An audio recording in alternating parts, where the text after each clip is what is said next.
Hi, and welcome to the Gold Factor podcast, Summon Your Greatness. I'm your host, Bernadette Gold.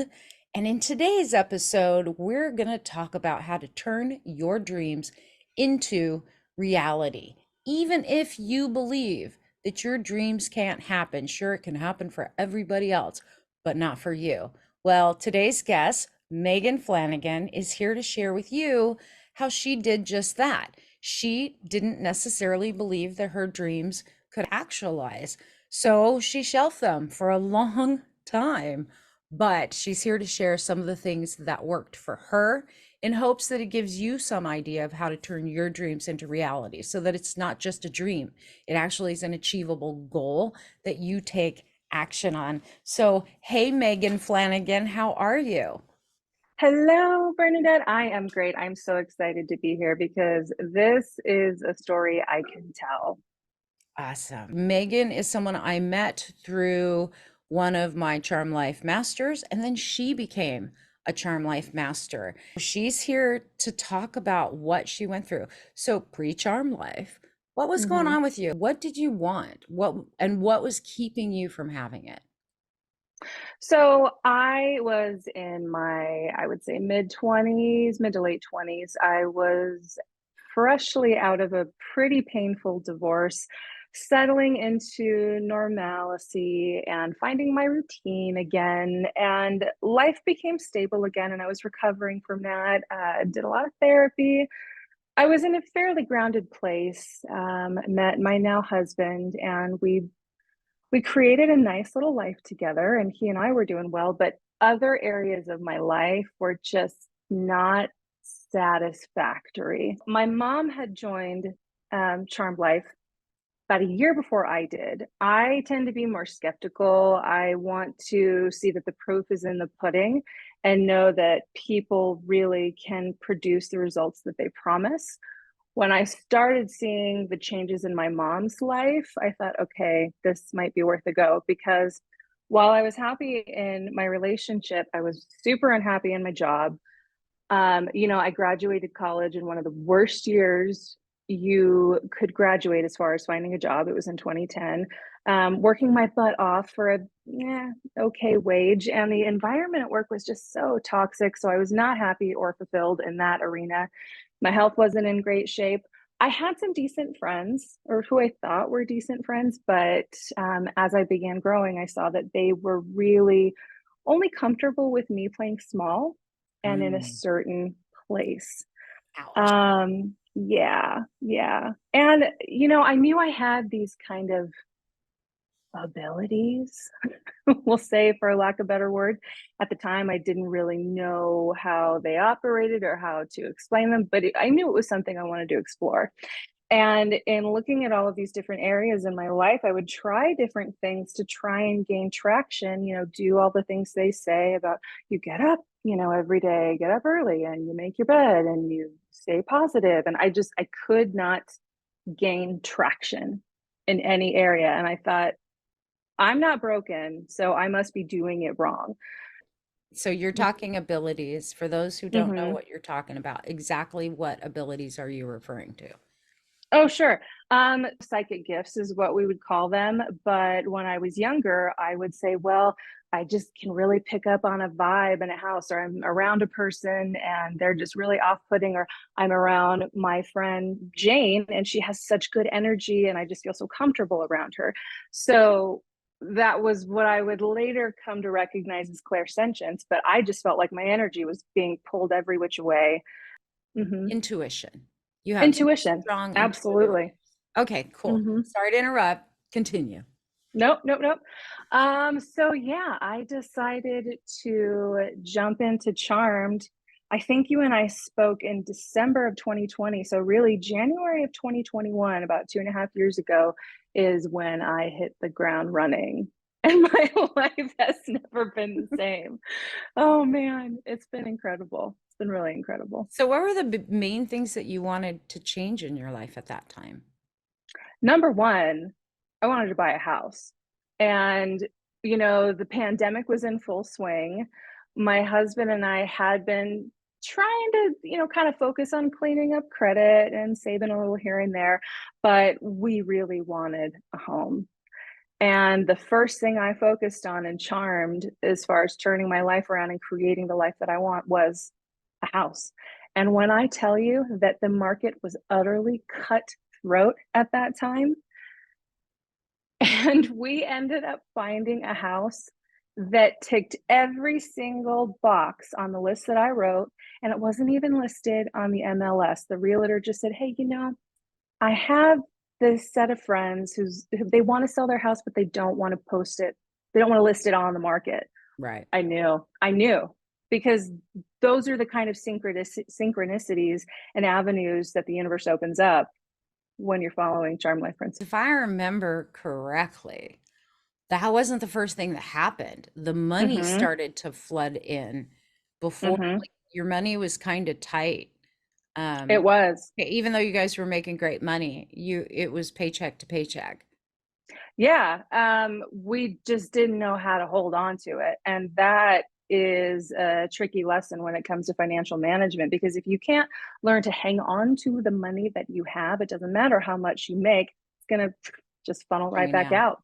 But Mm-hmm. then big bonuses came. I remember that was one of the first wins, was like, oh my God, I got this unexpected bonus at work. Oh yeah, huge bonuses. And my husband was cranking in the clients, and gifts came outside of, normal expected avenues, like paychecks. We would get gift certificates to restaurants, and hey, do you want to come stay at my family's cabin? I mean, when you don't limit the universe and how you are open to receive, you will be blown away at what shows up. Right.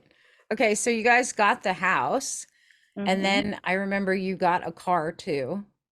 Mm-hmm. And I may be Yes. jumping ahead, that may have came after, but a bunch of other things happened. And when you got done with working on, I want to get a house, and that's important to us, you got your dream home. That Mm-hmm. was an insane synchronicity ride. Mm-hmm. What'd you work on next? I was not happy in my career. I was working from home for a healthcare organization, that was a nonprofit. And if you worked in healthcare during the pandemic, like, God bless you for surviving that, because oh my gosh, it was hell. It really was.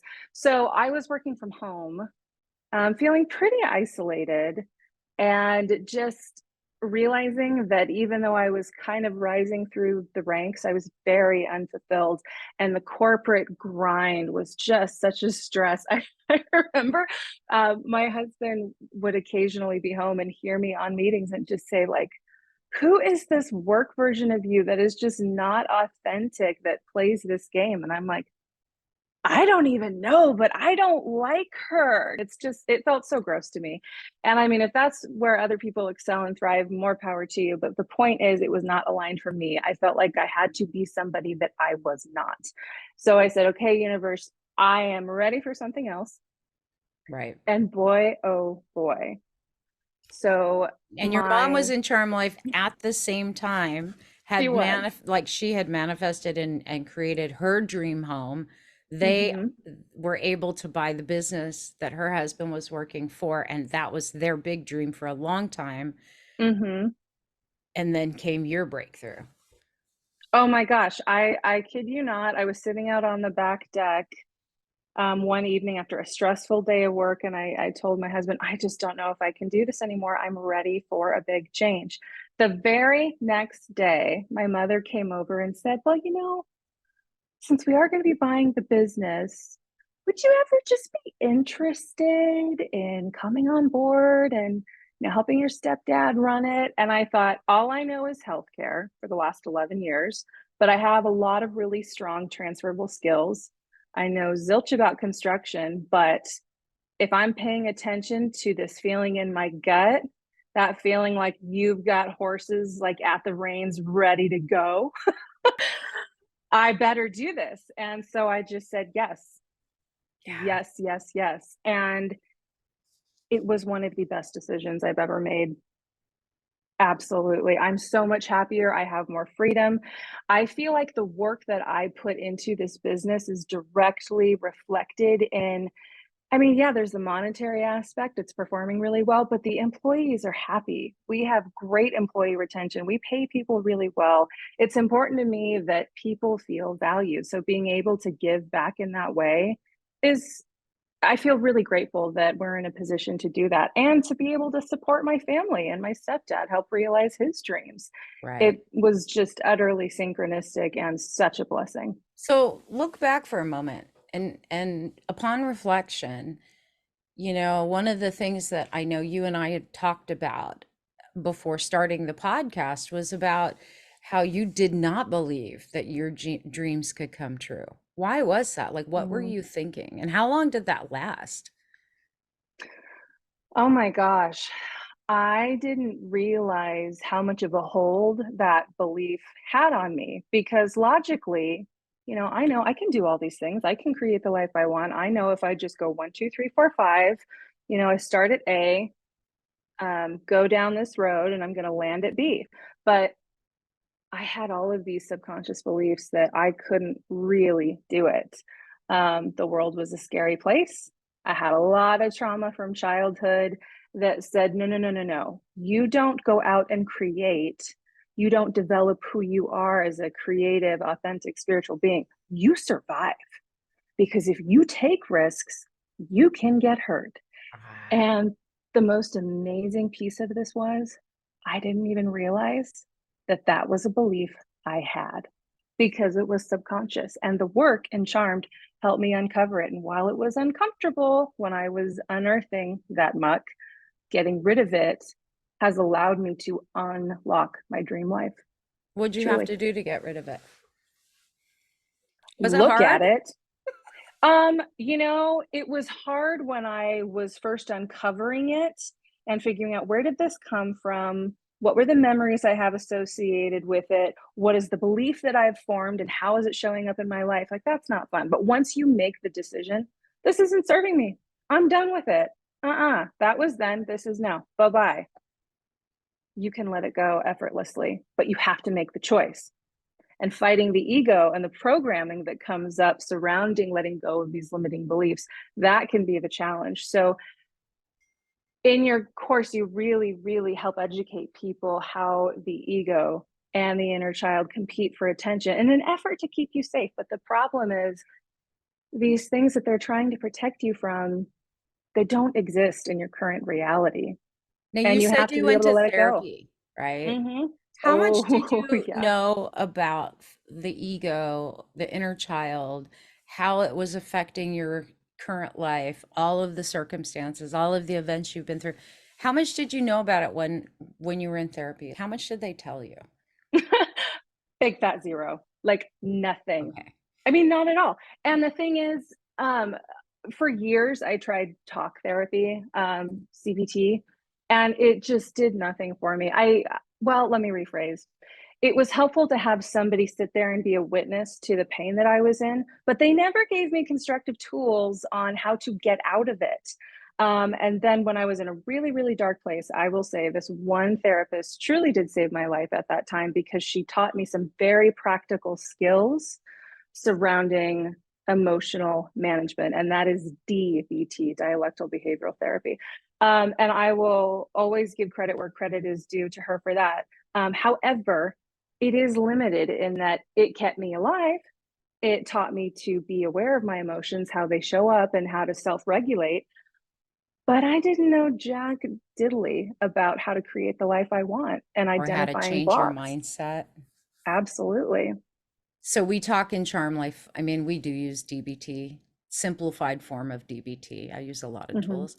Um, and I know you learned that. You also learned EFT tapping Mm-hmm. and all kinds of other release techniques and coping techniques. But when you actually were able to change your beliefs because you understood where it was coming from, was that a big Mm-hmm. breakthrough for you? Was there more that happened for you? What did you do and how did it click in your head? Because for everybody, it's different. If we look at the home, like buying a house at the very beginning, so I had limiting beliefs like you're never going to be able to make the money for it based on the way that I grew up. And so I would look at, where did these messages actually come through? Did it come from my mom? Did it come from my dad? And once you've identified that belief, tapping into the emotion behind it and doing the EFT tapping clearing. I'm a big fan of that modality in particular. For people who've done trauma work, I've done EMDR. That was helpful. For me personally, nothing has moved trauma out of the body like EFT. So, for example, getting back to the house, I would look at times of scarcity in my childhood, or frightening beliefs about there not being enough. Or, I remember when we first moved to Oregon when I was just a kid, we were so freaking strapped. We ate nothing but ramen and grilled cheese for a month. At the beginning of my 8th grade year, I felt so unstable. I felt unmoored. I didn't know what was coming next. So going into that memory, tapping it, like, even though I have these ideas about scarcity and I'm not sure what's going to happen, I fully love and accept myself, and actually removing that energy out of the body. Then when we pull up that memory of having to eat ramen, it's not emotionally charged. Yeah, it's neutral. Yeah. Even though you were making the money, you weren't saving the money, is because it just felt like it's it's never going to happen. Why bother? And you just kind of pissed it away on immediate stuff instead of putting it away for that big goal of buying a house. Is that right? I would say so, because if we have the belief that, well, we're never going to be able to be organized enough and be diligent enough and disciplined enough to save for a house, we may as well enjoy life now. And again, it's a coping mechanism, like that short-term instant gratification. When I bought that new sweater, I click that button on Amazon and that gives me that dopamine hit, and that's way better than looking at my money crap and trying to untangle that nest, How do you feel about money now? Um, it's funny. I love money. I love money. I don't worship money, but I love money. I'm grateful for money because it is the tool that allows me to live and create the life that I want. Yeah. Do you find that it does amplify? Money just amplifies who you are? Oh, yeah, because you have the resources to be able to express authentically. This is all about summoning greatness, and these are the things, these conversations that are real, I think, that people need to hear, because so many times we think we can just bury what's happened. I'm not going to face it, and if I work hard enough and put enough hours in, I'll be successful. But people, especially like entrepreneurs, don't understand, and any kind of leader, if you're not facing those things, they still have an effect, and they affect the way you speak to others. They have an effect on how you hear others. Like, it will twist it in your head, going through your filter of unresolved hurt and trauma, and you're really not hearing what's being said. So we can run from it and let it continue to block us, and we can continue to miss the opportunities to get the things we say we want and have the experiences we say we want, or we can face it. There's that. And you did. Yeah, But I I remember did. there's been a few times that you've gone through some big breakthroughs, and I'm so Hmm. grateful that I get to be a witness to it, right? Because the one thing that and let's make this perfectly clear, because we're mentioning charm life, I don't do things for people. Like, I don't get you through your trauma. You got to do that Hmm. work, but I am there Oh, to yeah. facilitate it and create a safe Hmm. space for it and give you the tools and the coping mechanisms and the insights for you to be able to get through it in the fastest way possible with the most ease. But you did this and faced it with so much courage. And I remember there are times you're like, I don't want to do it. And I'd be like, Oh, okay, yeah. what do you want to do it? Let's do it right now. And then 10 minutes later, literally 10 minutes later, and it's over. And you're like, Hmm. that wasn't so bad. Oh, yeah. I mean, there were some dark, dark night of the soul moments. But I am so grateful for them, because I realized, at those moments, they didn't kill me. They weren't going to kill me. And I was creating so much of the pain just by resisting looking at it. So number one, I lost somebody. Well, I chose to part ways with somebody in my life that I really, really loved. It was a friend of mine who I was just crazy about. We connected on so many different levels. This person really felt like a sister to me. They were also interested in the same kind of spiritual aspects of life. And as I started growing and succeeding in charm, this person slowly began to either become a different person or the mask started to drop. Decide for yourself. But it would just turn into barbs that would be thrown in conversation. And I felt like, am I crazy? Like, what is happening? But I was elevating. If I was going to reach the level of greatness that I had foreseen for myself, that person had to get off at the next stop.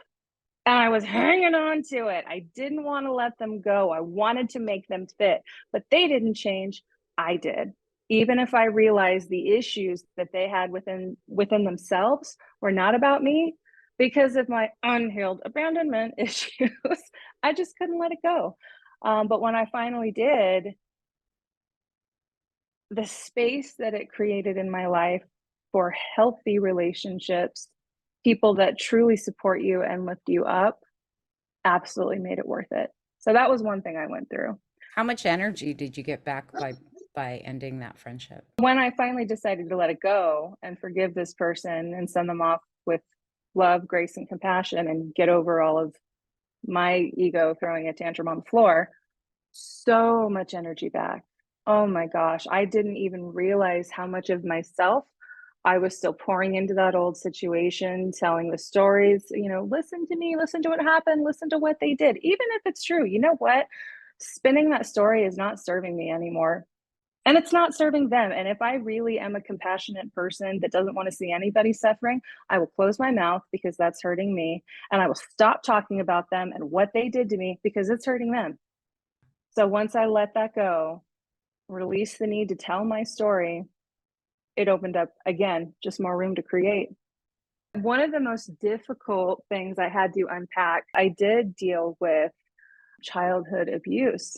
And a lot of these memories were very veiled, very fuzzy, because it wasn't as drastic as some of the stories you hear, quite as horrible as some of the pain you hear about other people going through during their childhood. I thought, well, okay, then what happened to me obviously hasn't had any effect because it wasn't what that person over there went through.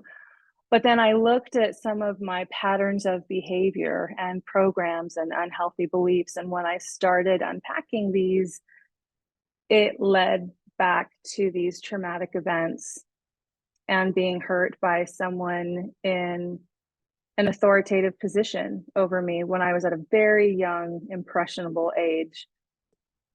Allowing myself to go back into that was probably the most frightening part of that process. Not because I actually had anything to fear, but because my inner child, little wounded 11-year-old Megan was just screaming, like, don't look at this. Don't go back here. This hurt us so bad. And I said, okay, you know what, honey? I see you, but I'm 35 now. We're grown and I've got your hand and I'm going to protect you and I'm going to look at this. You don't have to. And then I decided to lift it and clear it. What happened as a result of that? What opened up for you?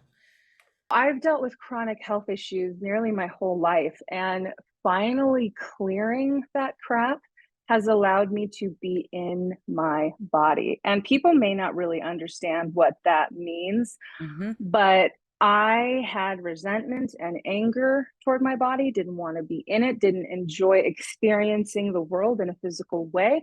I think part of the reason why I wanted to expand on my spiritual gifts is because, oh, isn't it so convenient that I get to pitch out of my body and I don't have to be here? So, yes, while my gifts are valid and real and they'll be a part of how I, operate in the world, it can't be used as a coping mechanism to avoid dealing with the trauma.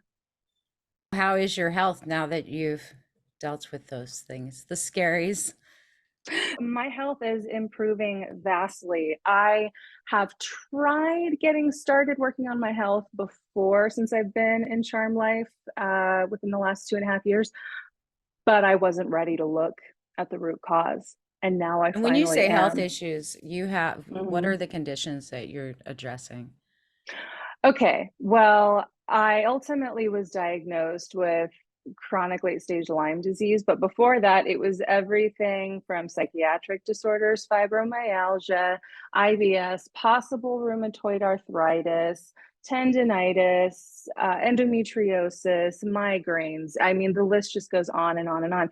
And the crappy thing of it is, if you bring that list into a doctor's office, they're going to look at you and go, oh, okay, we're going to put you on some antidepressants. Have you thought about talking to someone? And I'm like, I'm depressed because my body's falling apart and you think I'm crazy. And you're young. Um, yeah. Oh my gosh. I was at like 28 when things got really, really bad. But I mean, I've dealt with this stuff on and off, I'd say, since I was a young kid, even before puberty. But again, my mother, God bless her, was diagnosed a few years before I was, after walking a similar path with healthcare in this country.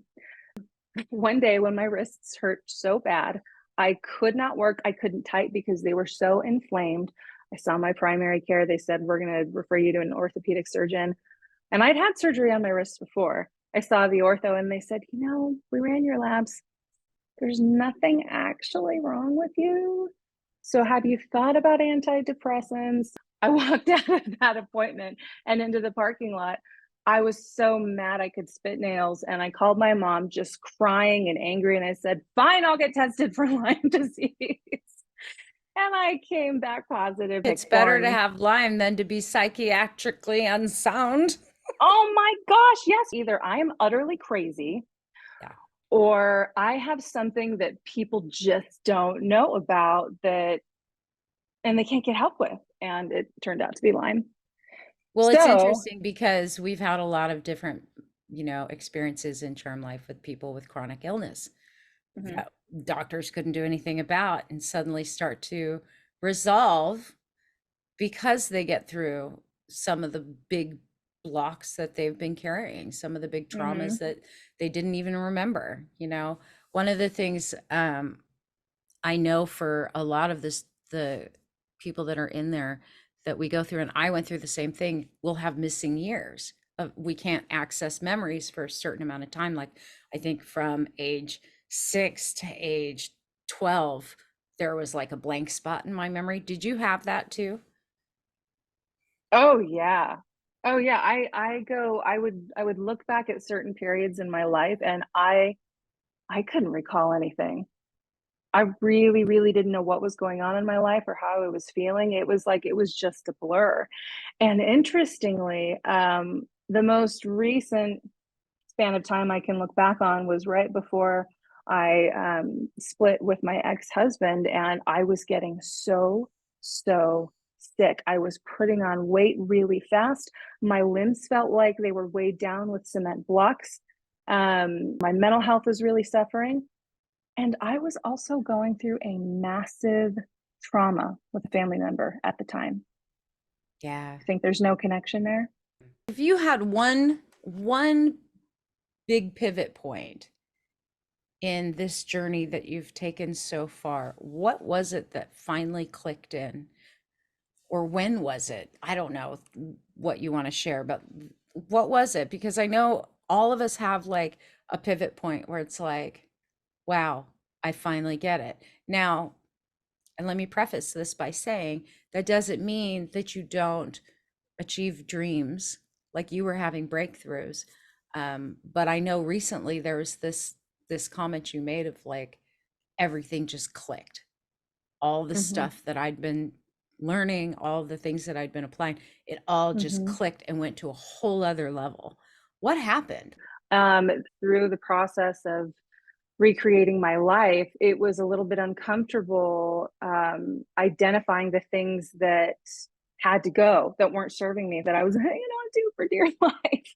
And so it took a while for me to get to this place, but really it's so simple. And again, I know it can read as really trite, but the realization that the most authentic way I can exist in this world and the way I can serve others and myself is to be the energy of love. Yeah. And you have told us that from day one. I am telling you, the universe tested me in ways people would not believe, in ways that you would think it was a movie script.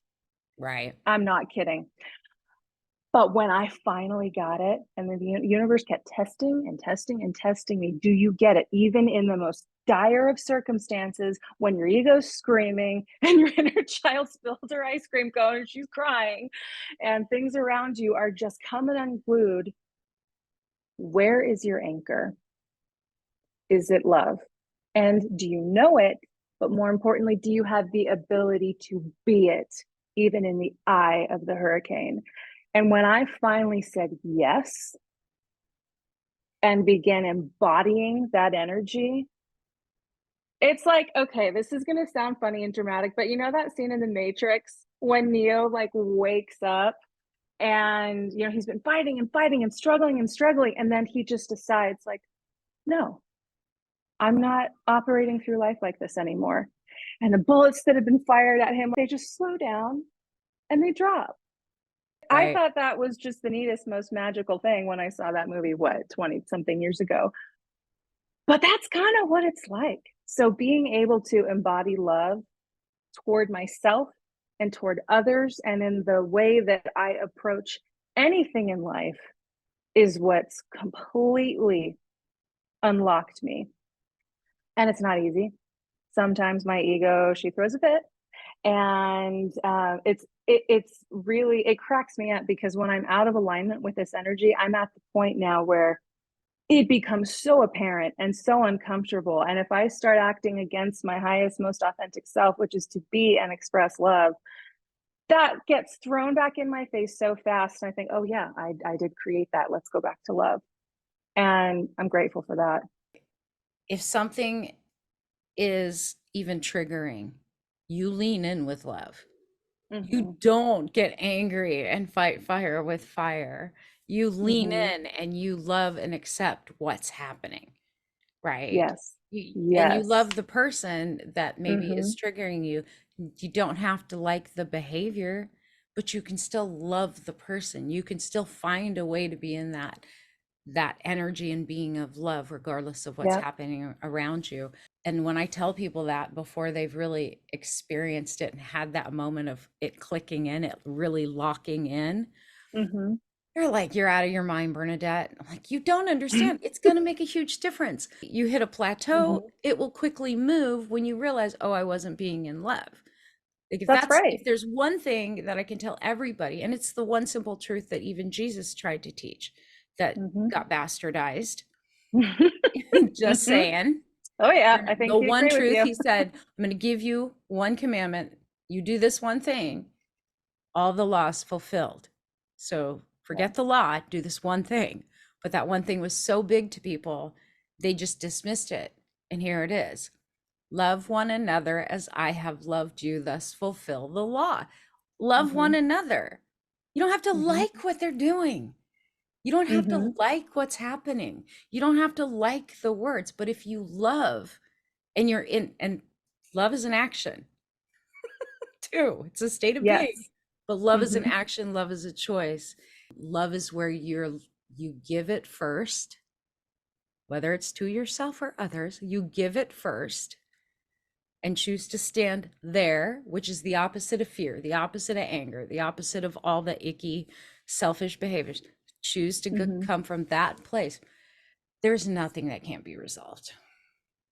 Oh, it's absolutely true. And people think, okay, well, where does that actually show up in my life practically? Well, I will tell you, it's easy to love the people that you care about and to say, oh, yeah, I love myself. But when I'm scrolling through social media and I see my Uncle Gus just going off about something that just initially would have ground my gears, I'm going to stop and say, you know what? That is his perspective. And I have no idea what he's been through in life or what has brought him to this set of conclusions, but I may not condone these beliefs, but I'm going to send him love. Love sometimes is being quiet too. Being loved Oh, sometimes means zip it. Just yeah. zip Mm-hmm. it. You don't need Mm-hmm. to say anything. Mm-hmm. Sometimes being loved means not taking an action that you would impulsively normally take. And those are the Mm-hmm. hard times of retraining your behaviors and patterning. Any parting words of advice to people that maybe you're going through and realize a lot of what Megan's story is, I resonate with. I want a dream home, or I want a different career, or I want to feel like I can be in my body and not try Mm-hmm. to get out of it, whether that's by numbing it with food or alcohol, or Mm-hmm. numbing it by meditating all the time so you're not Mm-hmm. present.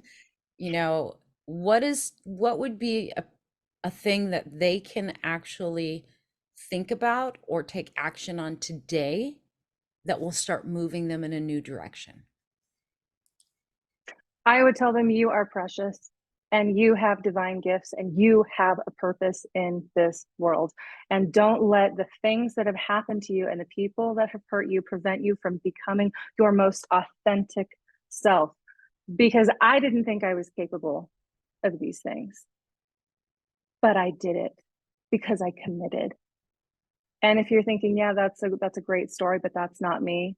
No, no, no, no, no. I was you. You are me. You can do this too. If you commit to it, I guarantee you, you will see the changes and That's you're good worth it. advice. And absolutely, whoever's listening, she's talking to you. If you're like, well, it sounds like she's talking to you. I'm Like, talking to you, talking to friend. you. And I want you to hear this from me. There were so many times in life that I thought, I can't. I just can't. And there's times when that voice comes back to this day. It Oh, doesn't yeah. ever go away. I don't want anyone to think you reach this pinnacle of confidence and self assuredness and who you are, and you're living your authentic self and you're living your best, highest self, and you're not attacked by those doubts. No, they still come. The Oh, yeah. difference is I don't heed that voice. And I know my ego's a liar. I know she is.